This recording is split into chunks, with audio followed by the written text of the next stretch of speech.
almost 13, I went to work on this working cattle ranch over in northeastern Idaho. And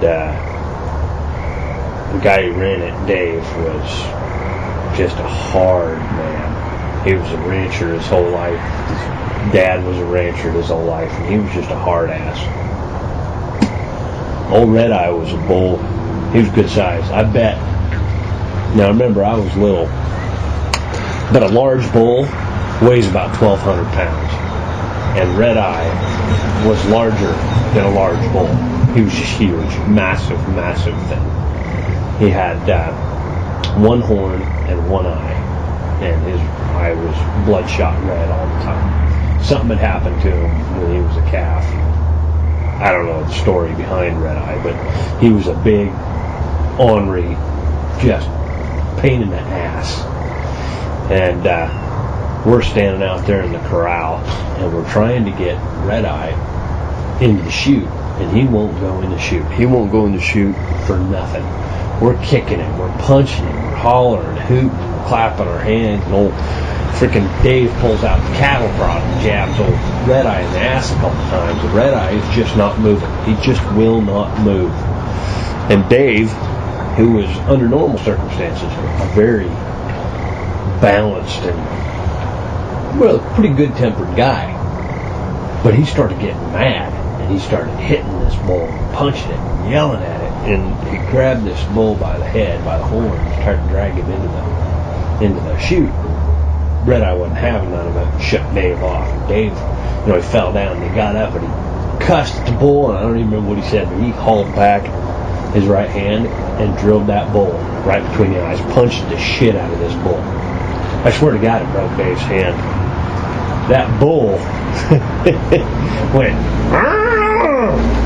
poof and hit the fucking dirt on its knees. And I was like, oh my God, dude, I hope he never hits me that hard. So what do you do with a knocked out bull? Well, he wasn't unconscious. It just rung his bell. But he went into the chute after that. Thanks, Jason. That was great.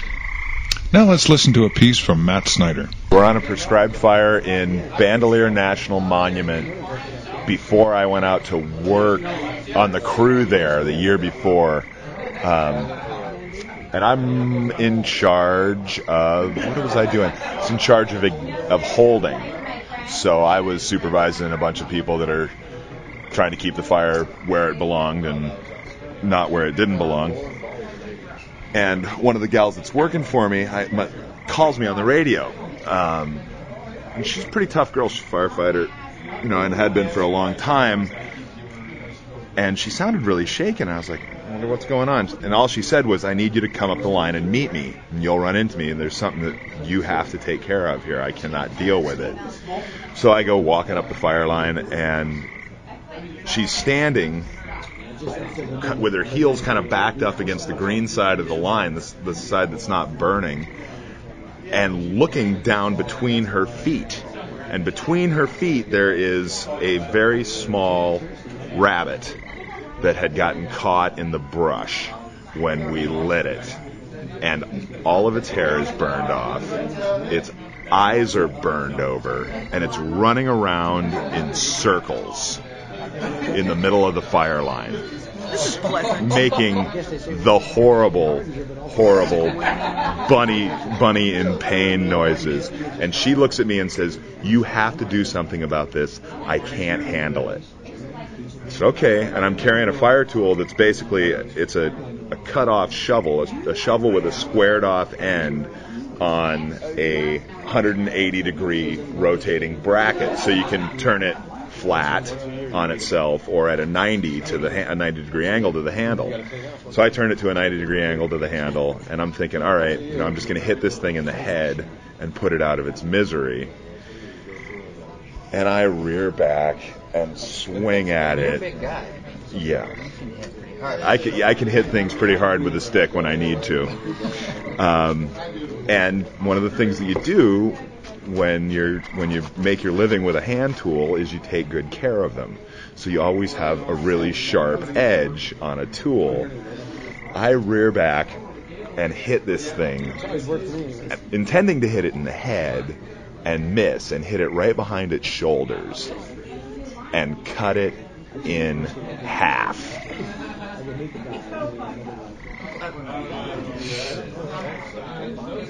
That's it? That's the end of the story? That's the end of the burning bunnies. That's the end of the burning. Yeah, it didn't squeal anymore, and it stopped moving in a hurry. Thanks, Matt.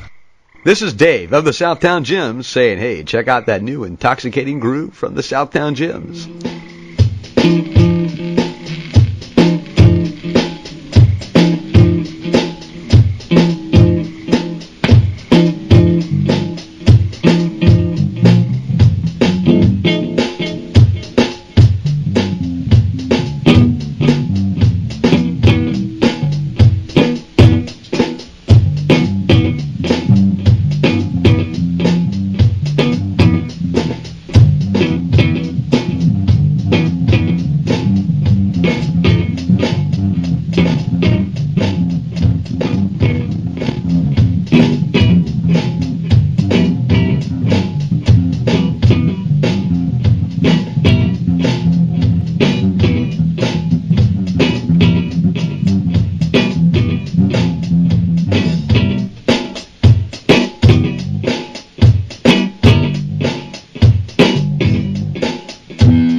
help hands. Yeah, like this help hands. Yeah, like this help hands.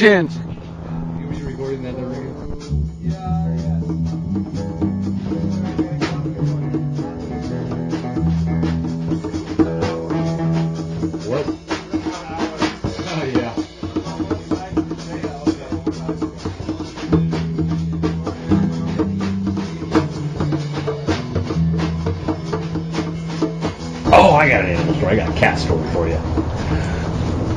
I was living in Great Falls at the time, and I was married. I wasn't married yet. I was with my first wife, Cindy, and we were living in this 2-bedroom apartment that had hardwood floors. Well, we had this fucking cat that was just nuts, loopy, and what this cat would do is it would run down the hallway, and he'd just get in it down the hallway, right? We got hardwood floors. Well, in our bedroom, you had to take a sharp right-hand turn at the end of the hallway to get into our bedroom. It was a 90-degree turn. We have our bed about 4 foot inside the door, and over the foot of our bed's right there. Over our headboard is this big picture window that looks out on the front lawn, right? So I'm laying in bed one day. It's about 9 o'clock in the morning. It's a Saturday, I'm laying in bed, and I hear this cat. You can always hear it running down the hall because it's got claws out and it's just scrabbling, just getting it.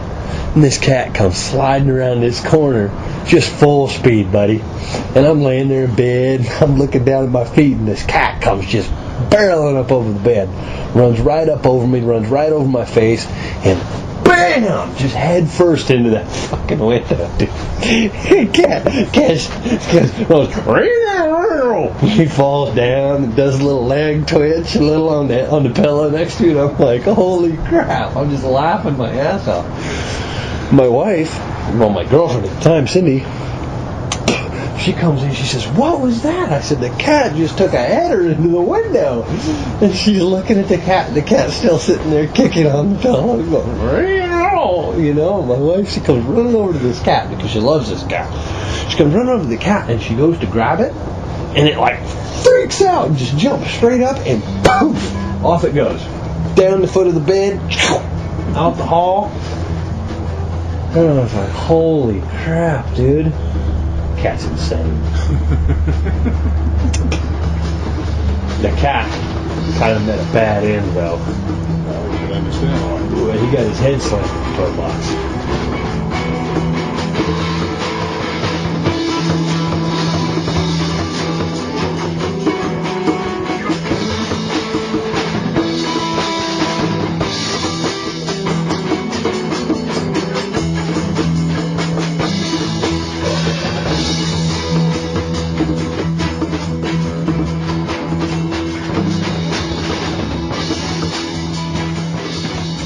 So this is like a tail of a cat, and a cat's tail or lack of. This would be Blackie's last stand. Blackie was a cat. He's dead. He's been dead for a long time. But when he was alive, he was the best cat. Had personality, squared, kind of thick body, almost no neck, and a kind of a wide head. Black, but if you rub it the wrong way, it's white. Except this cat could tune a car.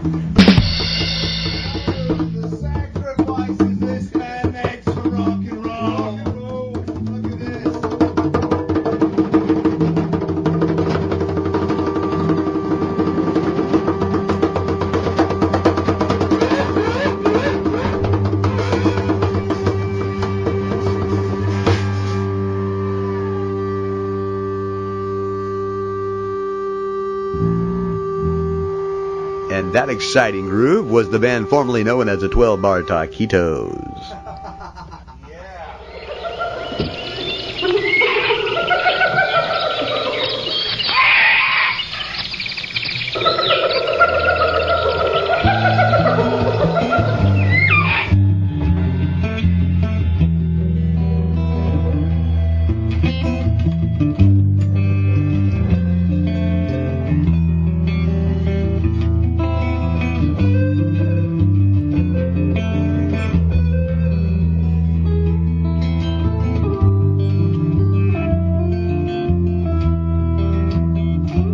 There's an art to eating a meal alone in public. An art I'm just now learning. There are guidelines. Let's not call them rules. This is hard enough as it is. Try not to sit yourself or allow yourself to be seated near mirrors or windows. You know you're eating alone. You don't need to see it. Now, of course, there is the thought that if you're seated by a window there, eating alone, and that perfect person, the one you've always been waiting for, could walk by that window, see you, and come charging into the place where you're eating a meal alone, that won't, of course, happen. But you could choose a window seat and peer hopefully out at passing strangers.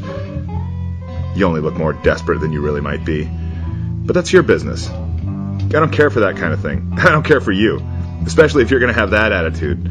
That's why I'm trying to hone the art of eating alone in the first place.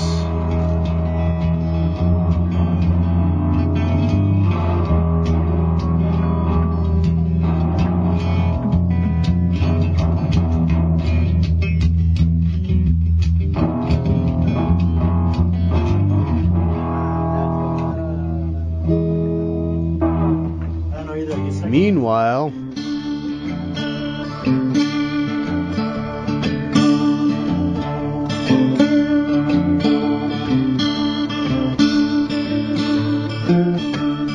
it was starting to snow again.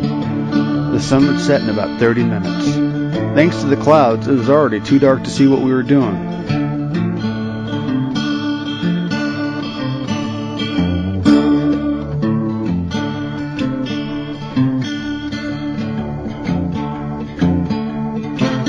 One of the female sheep couldn't stand up, and Richard tried several times to help the poor animal stand, but to no avail. Richard told me that sheep had to be standing to give birth. When we found the sheep in the field, she was lying on her side, sort of. It looked to me like she just ate too much. Her belly was swollen and she looked tired, almost lazy.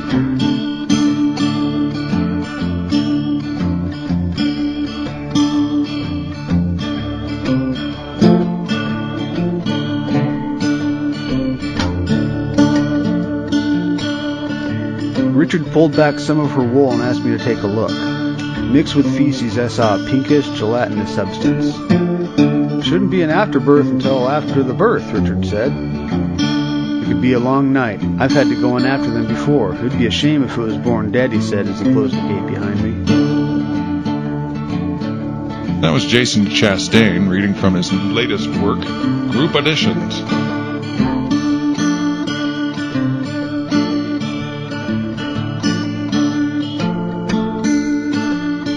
We'll be back in a few